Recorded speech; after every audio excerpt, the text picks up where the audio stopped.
You ever get asked a really simple question and suddenly you're 5 minutes into a whole monologue explaining your answer? Or maybe you feel that constant, nagging pull to justify your choices, your feelings, even just wanting a quiet night in? If any of that rings a bell, you are definitely not alone. And more importantly, there's a real reason behind it. So let's dive in and find out what's actually going on beneath the surface of all those words. All right, so let's try something. Let's look at this whole over-explaining thing from a totally different angle. Instead of just seeing it as some quirky habit, we're going to reframe it. We're going to look at it as what it so often is, a form of constant and, let's be honest, totally exhausting self-defense. Just let that sink in for a second. It's a pretty heavy question, right? But it gets right to the heart of what's going on. It's that deep down feeling that you're always on trial somehow, that you constantly have to prove that your needs, your wants, and your very presence in a room are valid. And this is exactly what we're talking about. It happens all the time. Your boss asks if you can stay a little late, and instead of a simple, "sorry, I can't," you launch into this detailed itinerary of your entire evening just to prove you have a legitimate reason. It's like you're turning every little interaction into a court case where you have to present evidence for your side. And this pattern, it starts popping up everywhere. You find yourself justifying your choices, why you picked this car and not that one. You're justifying your feelings, giving the entire backstory for why something small really upset you. And maybe the biggest one of all, justifying your boundaries. You feel like you have to defend your no, as if no by itself isn't a complete sentence. But why? Why do we do this? This isn't just some bad habit you picked up along the way.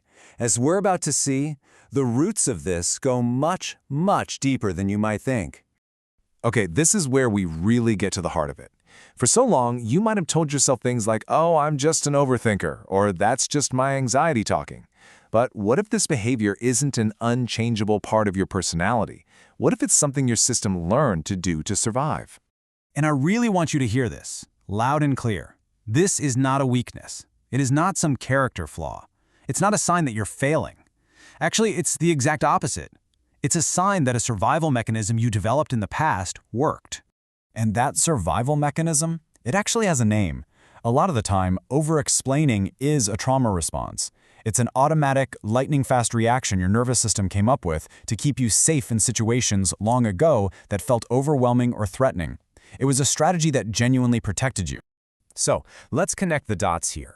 How does some threat from the past create this habit of using too many words in the present? Well, it all comes down to an echo of survival. So picture this. You're in a moment that feels even a little bit tense. It could be the simplest question, and your nervous system sounds an old alarm bell. There's no time to think. It's just pure reaction. And its go-to move is to flood the air with words, to create this kind of verbal smokescreen, to explain and explain until a threat that might not even be there anymore feels pacified. And if you peel back the layers, if you look at the fear that's really driving all those words, it's pretty deep. It's often rooted in this absolute terror of being misunderstood. Because in the past, being misunderstood might have led to punishment or feeling abandoned. This is very often a survival skill learned in childhood when being seen and heard correctly was absolutely essential for your safety and connection. This leads to a really powerful way of looking at this whole thing. It's as if you have a full-time internal defense attorney on retainer working for you 24/7, just constantly on call to argue your case. And here's the consequence, right? Every choice, every feeling, every boundary becomes just another case that has to be argued in court. You end up being both the defendant and the lawyer, stuck in a courtroom that only exists in your mind, endlessly trying to prove your own innocence. So think of it just like this. On one side, you've got the prosecution. That's all those old fears, the fear of being misunderstood, the fear of punishment. And then on the other side, you've got your defense, that flood of words, the constant need to justify. It's this internal battle where the only person you're really trying to convince is a ghost from your past. So the big question is, how do you fire that defense attorney and finally walk out of the courtroom for good? Well, the answer isn't to fight back with even more words. It's about discovering the quiet strength in what you don't say. It's all about finding the power of silence. So this path forward, it really comes down to 3 big steps. First, you start to embrace silence. You realize that a pause before you speak isn't weakness, it's you taking back your power. Second, you consciously decide to retire the need for justification. You start to really let it sink in that you don't owe the world a 5-page essay for your boundaries. No is a perfectly good answer. And finally, you just practice standing in your truth. You let your decisions and your feelings simply exist without needing a big, long defense.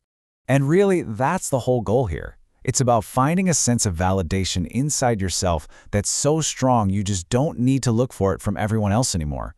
Your truth becomes this quiet, solid foundation, not some loud, frantic argument. And with that, you can finally put down the gavel. You are no longer on trial. You can actually rest. That constant, exhausting need to defend yourself can end. Right now, your case is closed. So I'll leave you with this final thought. Just think of all the energy you have spent justifying, explaining, and defending yourself over the years. All of that energy is now yours again. You get to reclaim it. The only question left is, what will you do now that you are free?